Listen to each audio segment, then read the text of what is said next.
What is up, everybody? Today I'm going to be ranking Ratt's discography. They have 7 albums, a lot of really good stuff. I'm a big fan. They, of course, came out of the 80s glam metal scene, but definitely one of the best bands of that era. They stand out, very unique and great guitar tone from Warren DeMartini and Robin Crosby. Stephen Pearcy on vocals, of course, very distinctive, stands out. You know it's him right away. And the rest of the classic lineup, you've got Juan Crocier on bass and Bobby Blotzer on the drums. Currently, Ratt is together, but some people aren't really happy with what they're doing. You know, they've got Stephen Pearcy and Juan Crocier in the band right now, but no Warren DeMartini. Don't really know what's up exactly, if they just don't like each other anymore or what. But Jordan Ziff does the guitar playing currently. He is a really great guitarist. I saw him live, actually, in 2016 with Marty Friedman, and they have a guy named Pete Holmes doing the drumming. But maybe they'll get Warren back at some point. I don't know. But today, I am ranking their albums worst to best, just my opinion. So here we go.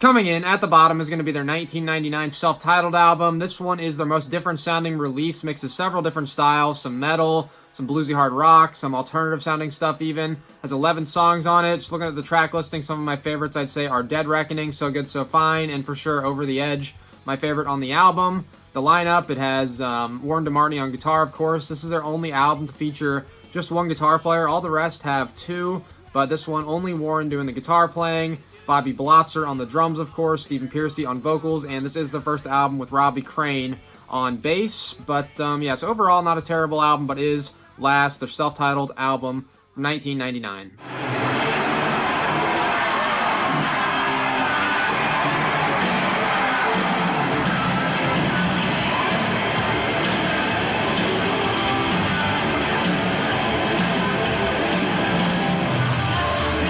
Detonator comes in at number 6. Came out in 1990. It is their 5th studio album, so the last of their original classic run of albums before they broke up for a while.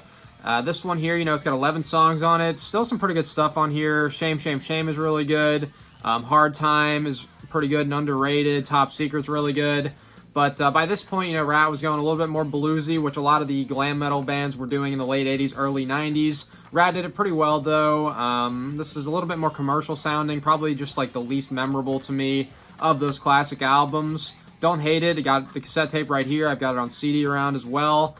Unfortunately, the last album with Robin Crosby on guitar. So not bad at all, but is number 6, Detonator.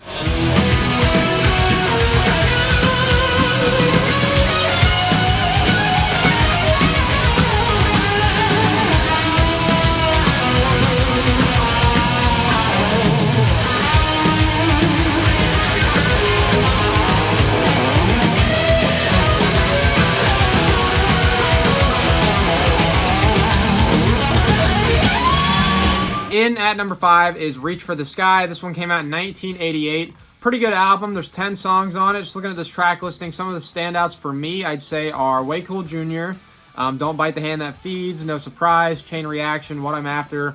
All pretty good. Some pretty underrated stuff on here. Really great guitar playing, as usual, from Warren DeMartini and Robin Crosby.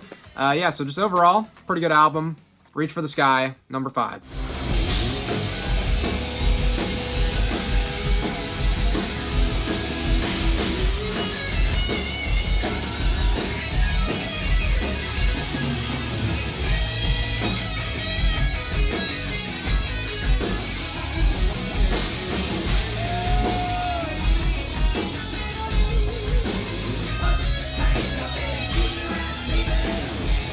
Infestation comes in at number 4, maybe a little higher than some people might have it, but I think this is a really good and pretty overlooked album. Came out in 2010. The lineup, it's got Carlos Cavazo, the first album with him, and Warren DeMartini on guitar, Robbie Crane on the bass, Bobby Blotzer drums, and Stephen Pearcy on vocals.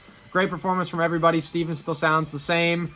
This album, if you like mid-80s Ratt, I think you're definitely going to like this. It's maybe a little heavier and obviously more modernized sounding a bit, but they did do a good job trying to go for that 80s sound. Looking at this track listing, 11 songs. Some of my favorites, I'd say, are Eat Me Up Alive for sure. The opening track, really great. A Little Too Much, Look Out Below, Take a Big Bite. Some very solid stuff on here. Definitely recommend to go check this one out if you have not heard it. Infestation, number 4.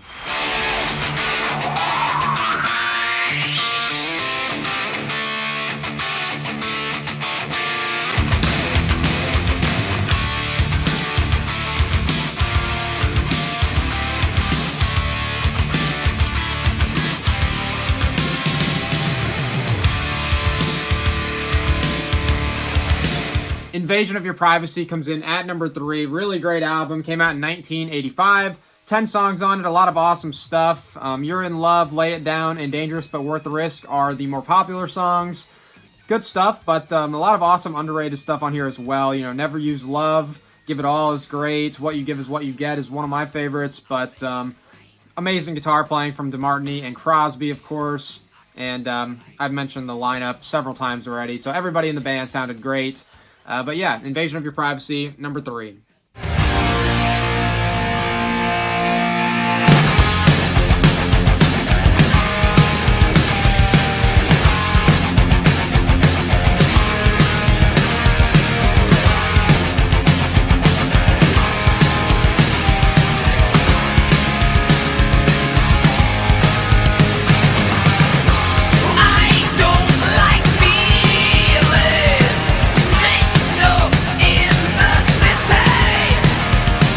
Dancing Undercover comes in at number 2. Another really great album. Came out in 1986. It is really close between this and Invasion of Your Privacy, but just for me, I've always liked this one a little bit more.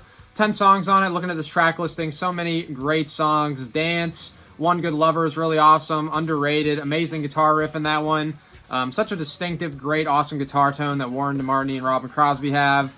Looking at the rest of the stuff, you know, Slip of the Lip is great. Body Talk, one of their heaviest, fastest, best songs. Looking for Love, 7th Avenue, It Doesn't Matter, all really good and underrated. So overall, just a really strong album. Dancing Undercover, number 2.